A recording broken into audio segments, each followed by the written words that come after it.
Lei é lei. A prioridade agora é a zona industrial, declararam as autoridades locais enquanto trancavam a válvula de Henry. Ele apenas assentiu, segurando seu chapéu de lona surrado. Não estou pedindo tratamento especial. Só estou pedindo tempo. Sua plantação de milho aguardava a colheita, murchando a cada hora diante de seus olhos. No dia seguinte, um helicóptero militar pousou no meio do seu campo. Quem saiu e por que gritou para o vento empoeirado? Onde está o sargento Henry? Bem-vindos ao Elite Oculta. Já se inscreva no canal. Vamos descobrir o que realmente aconteceu. Henry Cole, de 68 anos, morava sozinho em uma modesta fazenda nos arredores de Millfield, Texas. Suas mãos calejadas contavam a história de uma vida dividida em duas partes. 15 anos como fuzileiro naval, dispensado em 1985, seguidos por décadas conquistando a vida no teimoso solo texano. Desde que sua esposa, Marta, faleceu há 5 anos, a fazenda se tornou seu mundo. Só ele. 16 hectares de milho e melancia e memórias que o acompanhavam. Ao contrário das enormes operações agrícolas que dominavam a região, a fazenda de Henry permanecia ferozmente independente. Ele não recorria a nenhum serviço contratado, além da ajuda ocasional de adolescentes locais. Suas plantações alimentavam a comunidade por meio de feiras livres e vendas diretas a vizinhos que apreciavam sua recusa em usar certos pesticidas. Terra boa faz boa comida, ele dizia, sem atalhos. A cidade respeitava a dignidade silenciosa de Henry. Ele era o tipo de homem que chegava 15 minutos mais cedo a todos os compromissos, pagava dívidas antes do vencimento e nunca pedia prorrogações ou tratamento especial. Sua palavra era considerada inquebrável, uma reputação conquistada ao longo de décadas de consistência. Isso tornava a cena que se desenrolava nos limites de sua propriedade ainda mais chocante. O senhor, Hall, tenho ordens para bloquear seu acesso à irrigação, disse o jovem funcionário municipal, prancheta na mão e óculos de aviador refletindo a expressão atordoada de Henry. A nova lei de zoneamento prioriza a alocação de água para o empreendimento industrial da Suntech. Henry se endireitou, sem tirar completamente a postura militar. Paguei meus direitos de uso da água por 30 anos. A colheita está a poucos dias de distância. Lei é lei, respondeu o funcionário, sem olhar para Henry, enquanto se ajoelhava e girava a grande válvula que controlava o fluxo de irrigação para a propriedade. O gemido metálico da válvula se fechando parecia ecoar pelos campos. A zona industrial cria empregos. O progresso exige sacrifício. Henry agarrou seu chapéu de lona surrado, passando o polegar calejado pela borda desfiada. Não estou pedindo tratamento especial. Só estou pedindo tempo. 1 semana e meu milho estará colhido. O funcionário deu de ombros, já voltando para seu utilitário esportivo fornecido pelo governo. Entre com um recurso junto à companhia de águas, se quiser. Eles se encontram no mês que vem. Enquanto o veículo se afastava, fazendeiros vizinhos observavam de suas propriedades. Nenhum se aproximou. Alguns já haviam vendido seus direitos de uso da água para a cidade em busca de dinheiro fácil. Outros temiam se tornar alvos caso se manifestassem. Mais tarde naquela noite, um vídeo apareceu nas redes sociais. Veterano não se dá bem com o Times, dizia a legenda acima da filmagem de Henry, olhando para seus campos, ombros caídos em derrota. Apenas Sarah Jenkins, que administrava a única loja de sementes da cidade, demonstrou alguma preocupação real. Depois de fechar a loja, ela foi até a fazenda de Henry com 3 recipientes de água limpa. Não é muito, disse ela, ajudando-o a descarregá-los, mas pode ajudar a resolver algumas brigas. Henry agradeceu com a cabeça, mas as palavras lhe faltaram enquanto calculava a matemática impossível. Centenas de talos de milho, cada um precisando de água, e apenas o suficiente nesses recipientes para salvar talvez 50 plantas. Na manhã seguinte, Henry estava em seus campos às 5 da manhã. Ele havia passado a noite montando um sistema de baldes e tubos para distribuir água de seu poço particular, tecnicamente não conectado ao abastecimento municipal que havia sido cortado. A água do poço era salobra e escassa, mal dava para o uso doméstico, mas ele não tinha escolha. Hora após hora, ele se movia metodicamente pelas fileiras, dando a cada planta apenas o suficiente para sobreviver mais um dia. Ao meio-dia, suas mãos estavam inchadas e rachadas, com sangue misturado à terra e à água. O sol do Texas batia implacavelmente, mas Henry se recusou a parar naquela noite, com o corpo doendo mais do que qualquer coisa que sentira desde o acampamento de treinamento. Ele escreveu no diário que Marta lhe dera anos atrás: "Se o milho ainda estiver vivo amanhã, eu chegarei ao fim." Um fuzileiro naval nunca abandona seus homens. Estas plantas dependem de mim agora. Enquanto ele caía num sono exausto, a previsão do tempo tocava baixinho em seu velho rádio, registrando as altas temperaturas previstas para amanhã, sem previsão de chuva. Às vezes, não se trata de dinheiro ou terra. Trata-se de uma promessa a si mesmo, pelo que você sempre se manteve firme. No terceiro dia do corte de água, a reserva pessoal de Henry estava quase esgotada. Seu sistema de irrigação improvisado, uma mistura de mangueiras de jardim, tubos de plástico e barris de chuva reaproveitados, mantinha uma fração de sua colheita viva, mas por pouco. O milho, que se erguera altivo e alto poucos dias antes, agora murchava sob o calor implacável, com as folhas curvadas para dentro como mãos em prece. Miguel Vasquez, de 14 anos, que ocasionalmente ajudava na fazenda para ganhar um dinheirinho, chegou depois da escola e encontrou Henry sem camisa, tentando desesperadamente consertar um rompimento em uma de suas tubulações de água. "Senhor Henry, você precisa descansar", disse Miguel, correndo para ajudar. "Você vai acabar vomitando." O garoto ficou em silêncio ao notar a tatuagem desbotada no braço de Henry, o globo terrestre e o emblema da âncora do Corpo de Fuzileiros Navais dos Estados Unidos com uma data abaixo: 1970-1985. Miguel nunca tinha visto Henry sem sua habitual camisa de manga comprida. Mais tarde, enquanto ajudava a limpar ferramentas no galpão de Henry, Miguel notou uma fotografia coberta de poeira em uma moldura de madeira simples. Ela mostrava um Henry muito mais jovem, em pé com um pequeno grupo de fuzileiros navais, tendo como pano de fundo uma paisagem montanhosa desolada. A parte de trás da moldura trazia uma etiqueta manuscrita: Província de Kandahar, 1983. "O senhor esteve no Afeganistão, Sr. Henry?" perguntou Miguel, a curiosidade superando sua timidez habitual. Henry fez uma pausa, com o olhar distante por um instante. "Eu já estava muito antes de aparecer no noticiário todas as noites. Você lutou em batalhas?" A voz do garoto carregava a mistura de horror e fascínio que os jovens costumam sentir pela guerra. O rosto envelhecido de Henry suavizou-se um pouco.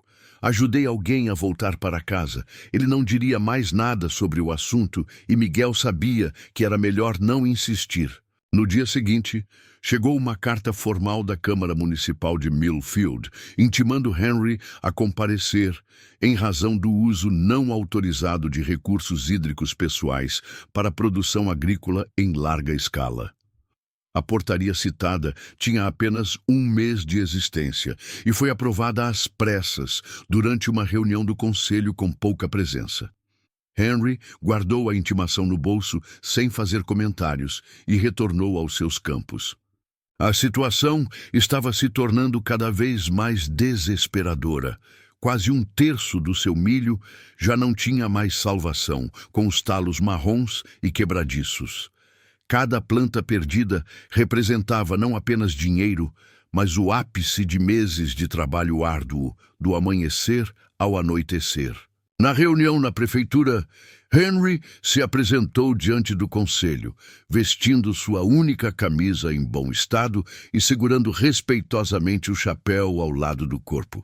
Sr. Cole, começou o presidente do conselho, nossos registros indicam que o senhor tem usado água de poço particular para continuar a irrigação depois que seu acesso municipal foi encerrado por direito. Isso mesmo, Henry respondeu simplesmente. Você entende que, de acordo com a Portaria 457-B, todo uso de água para a agricultura comercial deve ser aprovado e medido, independentemente da fonte. Eu entendo que você esteja dizendo isso. Sim. Um membro mais jovem do conselho se inclinou para a frente. Senhor Paul, a agricultura em pequena escala simplesmente não é mais compatível com o plano de crescimento da nossa comunidade. A Suntech criará 300 empregos para Millfield. Sua operação emprega apenas você. A voz de Henry permaneceu firme. Se eu não semear, quem colherá? Há muitos supermercados em Millfield, respondeu o vereador com um aceno de desdém. Ninguém passará fome sem o seu milho. Henry não disse mais nada. O conselho votou unanimemente para exigir a interrupção imediata de toda a irrigação em sua propriedade, com multas diárias em caso de descumprimento. Enquanto Henry caminhava até sua caminhonete na noite que escurecia, Sarah, da loja de sementes, o alcançou. Isso não está certo, Henry. Você já pensou em entrar com uma ação judicial? Meu primo é advogado em Austin. Não sou de ir a tribunais. Henry interrompeu gentilmente. Mas obrigada, Sarah. Naquela noite, enquanto Henry estava sentado à mesa da cozinha, calculando quanto tempo ainda lhe restava de água, ouviu o ronco de um caminhão de entregas parando do lado de fora. Quando chegou à varanda, o veículo já havia desaparecido pela rua, deixando para trás um pequeno pacote. Dentro havia uma única folha de papel amarelado, coberta com uma letra que Henry não via há décadas. Sargento Henry, ainda lhe devo uma resposta. R. Stone, Corpo de Fuzileiros Navais dos EWACA. Abaixo da assinatura havia um número de telefone com o código de área de Washington, D.C. Henry olhou para o bilhete por um longo tempo, com uma expressão indecifrável. Por fim, dobrou-o cuidadosamente e guardou-o na carteira, ao lado da fotografia desbotada de Martha. Não ligou para o número. Na manhã seguinte, como todas as manhãs, Henry levantou-se antes do amanhecer e foi para o seu campo. A rotina permanecia inalterada. Verificar cada planta, distribuir seu suprimento de água cada vez menor, travar uma batalha que ele tinha cada vez mais chances de perder. Um vizinho que passava de carro diminuiu a velocidade para gritar pela janela. Desista, Henry. Você está lutando contra a prefeitura e o clima não pode vencer os dois. Henry apenas assentiu, sem interromper o trabalho. À tarde, a temperatura havia subido para 39 deg. As reservas de água de Henry estavam criticamente baixas. A terra seca parecia engolir cada gota preciosa instantaneamente, deixando pouco para as plantas em dificuldades. Sarah passou por lá depois de fechar a loja e encontrou Henry ainda trabalhando, com os movimentos visivelmente mais lentos e a postura normalmente ereta, curvada pelo cansaço. Henry, você precisa sair desse calor, ela insistiu. Só mais algumas fileiras, ele murmurou, com a voz rouca de sede. Sarah voltou para sua caminhonete e fez vários telefonemas. Em menos de uma hora, 3 adolescentes locais chegaram com seus próprios recipientes de água, não o suficiente para salvar a colheita, mas talvez o suficiente para impedir que Henry trabalhasse até a morte. Ao cair da noite, Henry finalmente voltou para casa, com a camisa encharcada de suor e as mãos sangrando por inúmeros pequenos cortes. Ele não ligou para o número de Washington. Ele não entrou com recurso junto à diretoria de recursos hídricos. Simplesmente retornou aos seus campos na manhã seguinte, como se a força de vontade, por si só, pudesse superar as forças combinadas da burocracia e da seca. Há pessoas que nos ajudam uma vez e depois desaparecem. Você já se sentiu grato a alguém assim? No quinto dia, sem irrigação adequada, a situação se tornou crítica. A temperatura continuou subindo, quebrando recordes em todo o Texas. A safra de milho de Henry estava minguando rapidamente. Os talos antes vibrantes agora estavam quebradiços e descoloridos, apesar de seus esforços hercúleos para mantê-los vivos. Por volta do meio-dia, Sarah passou de carro e viu algo que a fez frear bruscamente. Henry desabou entre fileiras de milho, imóvel sob o sol escaldante. Ela correu pelo campo, encontrando o semiconsciente com a pele assustadoramente quente ao toque. "Henry, você consegue me ouvir?" Ela gritou, já discando 911. Os lábios rachados dele se moveram levemente. "Estou bem. Os campos precisam..." "Esqueça os campos", interrompeu Sarah, usando o corpo para protegê-lo do sol. "Você está tendo uma insolação." A clínica local confirmou o diagnóstico de Sarah. A temperatura corporal de Henry atingira níveis perigosos, agravados por desidratação e exaustão graves. O médico, que conhecia Henry há décadas, balançou a cabeça, consternado. "Você não pode continuar se esforçando assim, Henry. Você não tem mais 20 anos. Quando Henry recuperou a consciência, horas depois, conectado a fluidos intravenosos, suas primeiras palavras foram: "Como está o campo?" "Seus campos são a menor das suas preocupações agora", respondeu o médico. "É tudo o que me resta", disse Henry suavemente. Após receber alta na manhã seguinte, contrariando as recomendações médicas, Henry retornou diretamente para sua fazenda. Os danos foram piores do que ele temia. Mais um dia com esse calor sem água significaria uma perda total da colheita. Enquanto observava a devastação, um som distante chamou sua atenção. O característico bum, bum, bum dos rotores do helicóptero. O volume foi aumentando gradativamente. Além do volume normal do tráfego ocasional, helicópteros ou voos médicos. Vizinhos começaram a sair de suas casas, apontando para o céu, enquanto um enorme helicóptero militar de transporte CH-53, Super Garanhão, surgia no horizonte, indo direto para a propriedade de Henry.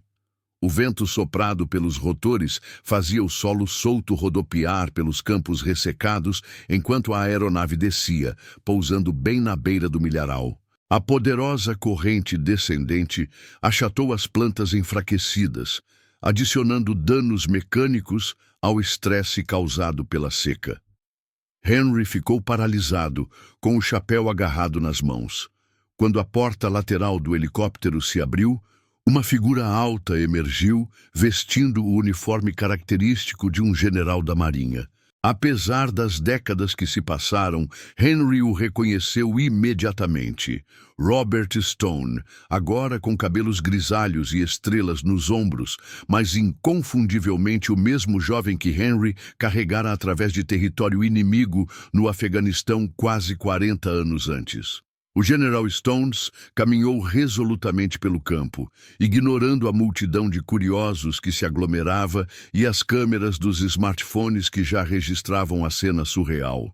"Onde está o sargento Henry?" gritou ele, examinando a área até que seus olhos se encontraram com os de Henry.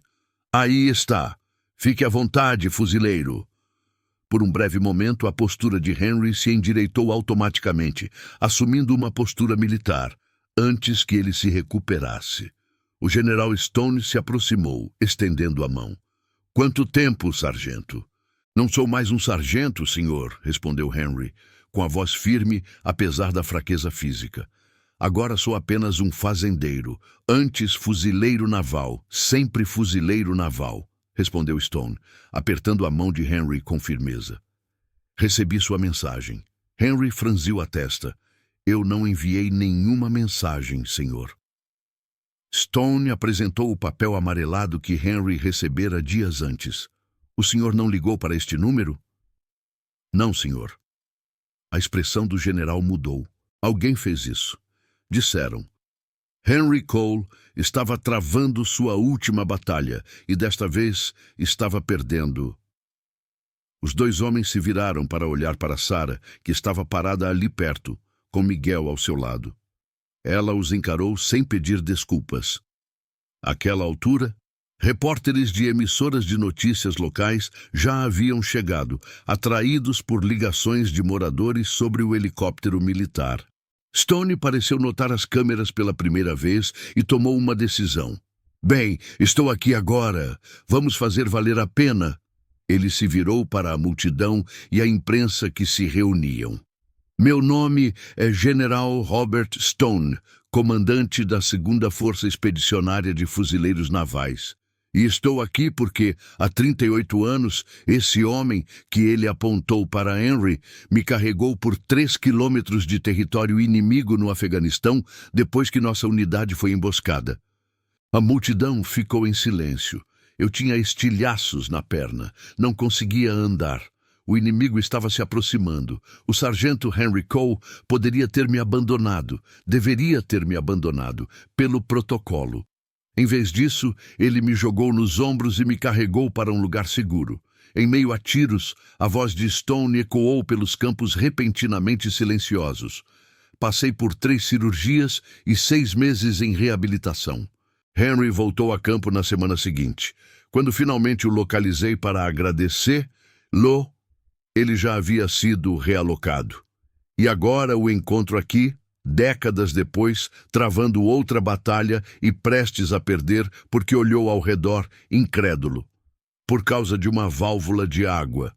O diretor de recursos hídricos da cidade, que havia chegado com a multidão, deu um passo à frente, nervoso. General, senhor, há uma nova lei que prioriza... Não me importo com a sua lei, interrompeu Stone. Eu me importo com a forma como você trata os heróis americanos. Fiz algumas ligações durante o voo. Você sabia que a nova instalação da Suntech, para onde você está desviando água, é uma empresa de defesa? Eles trabalham para mim e ficarão muito interessados em saber que estão sendo priorizados em vez de um veterano condecorado. Smartphones captaram cada palavra enquanto Stone continuava. Quero que a água seja religada imediatamente e quero uma revisão completa de como essas decisões de alocação de recursos foram tomadas. O rosto do diretor empalideceu. Claro, general. Imediatamente. Em menos de 1 hora, os trabalhadores da cidade chegaram para reabrir a válvula de água de Henry. Assim que o primeiro jato de água fluiu para o sistema de irrigação, a multidão reunida aplaudiu. Henry ficou em silêncio, observando enquanto a umidade vital finalmente chegava às suas plantações em dificuldades. Stone permaneceu ao lado de Henry, recusando-se a falar mais com a imprensa. Isto não tem a ver comigo, disse ele aos repórteres persistentes. Trata-se de fazer o que é certo pelos nossos veteranos. Ao anoitecer, a história já havia se espalhado para muito além de Millfield.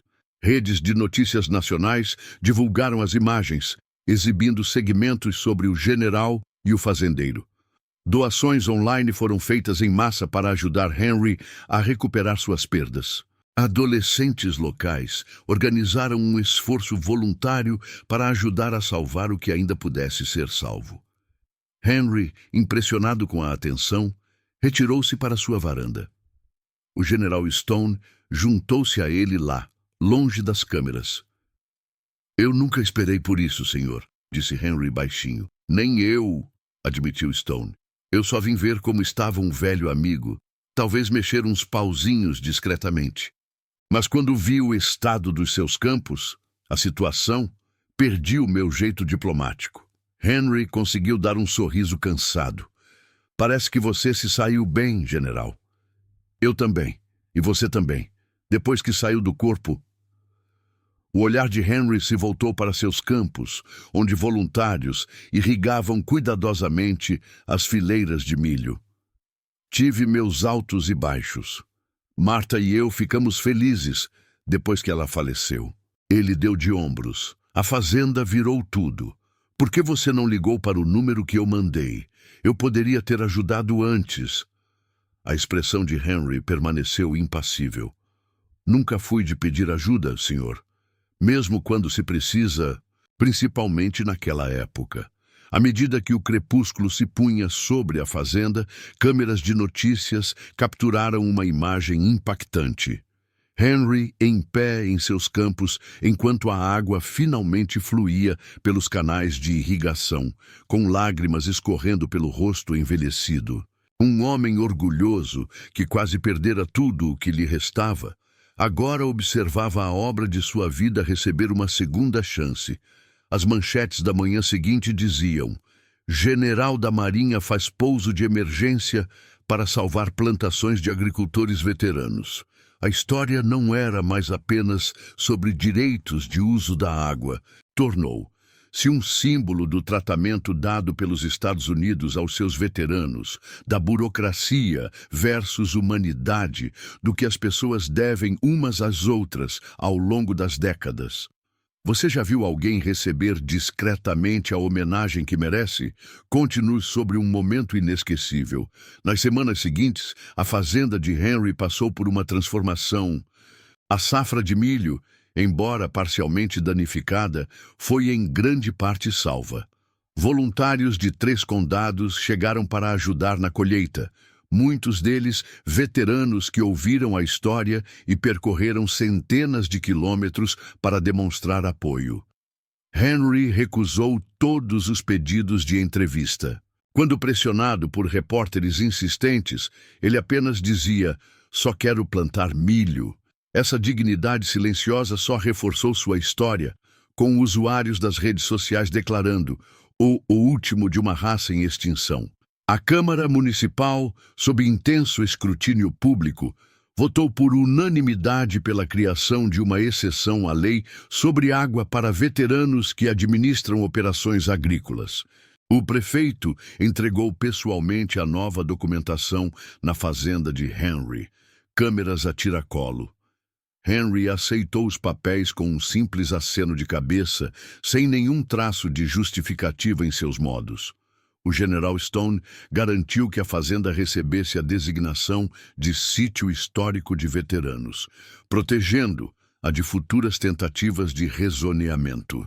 Uma nova placa de madeira apareceu na entrada da propriedade de Henry. Ali estava um homem que nunca pedia, mas sempre cedia. Celeiro de Henry. Artistas locais pintaram um mural representando o helicóptero militar pousando no milharal, uma lembrança permanente do dia em que a justiça chegou do céu. Talvez a mudança mais significativa tenha ocorrido no relacionamento de Henry com a comunidade. O que antes era uma distância educada, evoluiu para uma conexão genuína. Vizinhos que assistiam silenciosamente à crise hídrica agora apareciam, trazendo refeições regularmente ou simplesmente sentando-se na varanda para compartilhar histórias.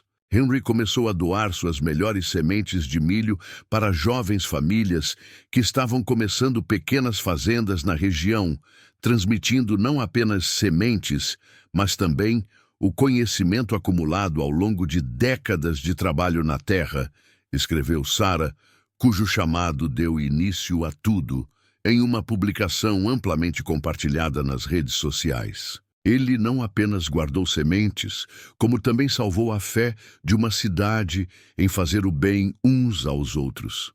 Naquele outono, enquanto o milho dourado enchia seu armazém, Henry caminhava por seus campos com o General Stone, que havia retornado para uma visita particular. "Algumas pessoas plantam para lucrar", disse Henry, passando a mão por um talo de milho seco. "Mas alguns plantam, porque se não plantarem, a terra esquece para que serve." Stone assentiu, compreendendo a filosofia de um homem que havia encontrado seu propósito em nutrir o crescimento. "Sabe, agricultura e serviço militar podem ser mais parecidos do que as pessoas pensam. Ambas exigem paciência", e Henry concordou. "Ambas exigem que você se mantenha firme e ambas visam servir a algo maior do que você mesmo, acrescentou Stone. Enquanto os dois velhos guerreiros observavam o pôr do sol pintar os campos colhidos com uma luz âmbar, a voz calma de Henry carregava uma vida inteira de certeza. Servi ao meu país. Agora sirvo às estações. Ambas precisavam de alguém que não desistisse. A justiça pode demorar, mas nunca falta. Não desista quando estiver fazendo a coisa certa. Em que momento você se manteve firme? Quando o mundo se voltou contra você? Compartilhe agora.